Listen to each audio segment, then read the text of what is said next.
Ano yun? Baka sa tanggol na yan. Tanggol na! Patabira! Tanggol! Ano nangyari sa'yo? Tumugod ako sa bahay namin para hanap.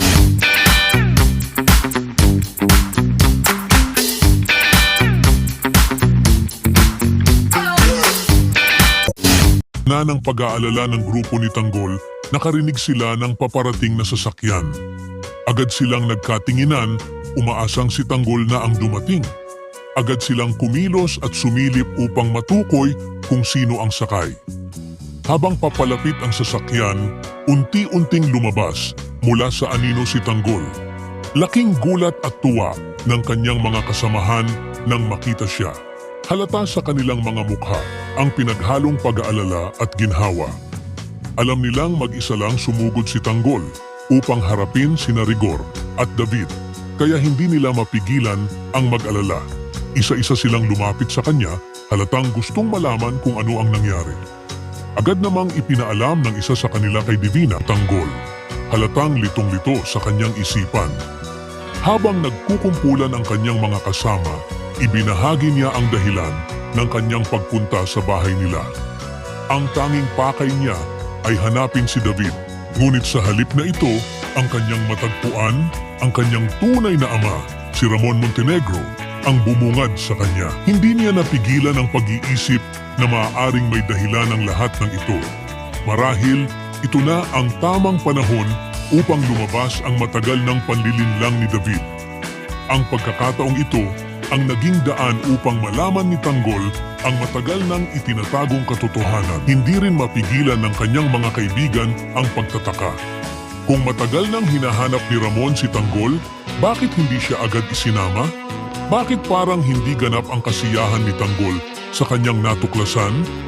Nagsimula silang magtanong sa isa't isa, ramdam ang pag-aalinlangan sa sitwasyon. Sinabi niyang inaya siya ni Ramon na sumama sa mansyon upang ipakilala sa pamilya nito, lalo na sa kanyang lolo na si Don Julio.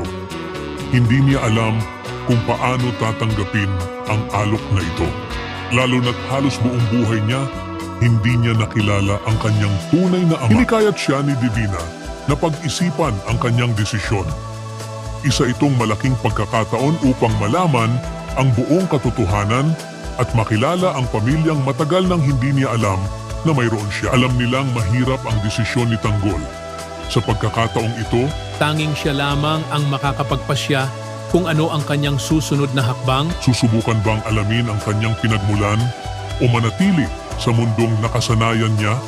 Habang patuloy na lumalalim ang kwento ni Tanggol, mas lalo siyang nasasadlak sa gitna ng dalawang magkaibang mundo, ang kanyang nakasanayang buhay sa Quiapo at ang bagong katotohanan tungkol sa kanyang tunay na pamilya.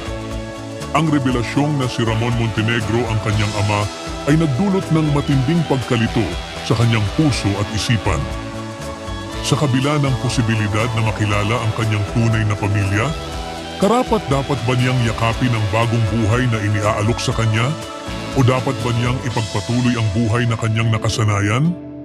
Habang hinaharap niya ang malaking desisyon, hindi lamang ang kanyang pagkatao ang nakataya, kundi pati na rin ang kanyang paninindigan. Ang kanyang magiging desisyon ay maaaring tuluyang bumago sa kanyang buhay. Ibahagi ang inyong saloobin sa comment section. Huwag kalimutang mag-subscribe at i-click ang notification bell. Maraming salamat sa panonood.